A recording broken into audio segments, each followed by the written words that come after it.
Right guys, so question number 5. The total magnification produced by a compound microscope is 20, while that of an eyepiece is 5, and the microscope is focused at a certain object.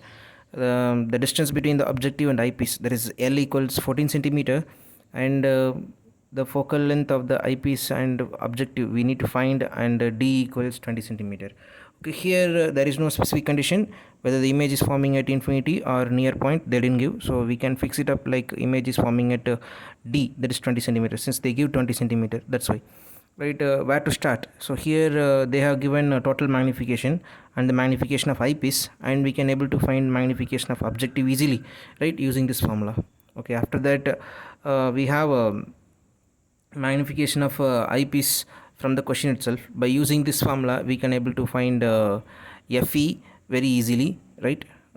Here D means substitute only 25, not as, I'm sorry, substitute only as 20, not as minus 20. Okay, substitute only as 20. Then after finding Fe we need to move on to find F naught. So for finding F naught we need to get help from this L value, that is 14 centimeter. So where L equals UE plus V naught, so we need to find what is UE. So after finding UE we need to get what is V naught. After getting V naught we can use lens formula, and we can able to predict what is F naught. So here for finding UE, in many books and websites they will be using this formula, that is ME equals V by UE, but we have studied like ME equals 1 plus D by FE, so don't confuse with different formulas.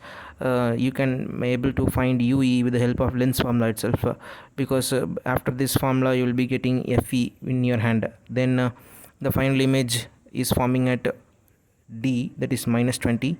Then with the normal lens formula itself you can able to predict UE.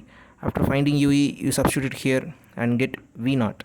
After getting V naught, use this formula, that is M naught equals V naught by U naught, and rearrange it as U naught equals V naught by M naught, and make sure that M naught will be in minus, because M naught value will be in minus because it is real and real and inverted image. So M will be in minus, M naught will be in minus, even though you will not be having a minus in the picture, you just put it a minus. Then try to get the value of U naught and substitute it here, and you will be getting F naught as a final answer. Alright guys, try it. Answers will be updated in the description later. Bye.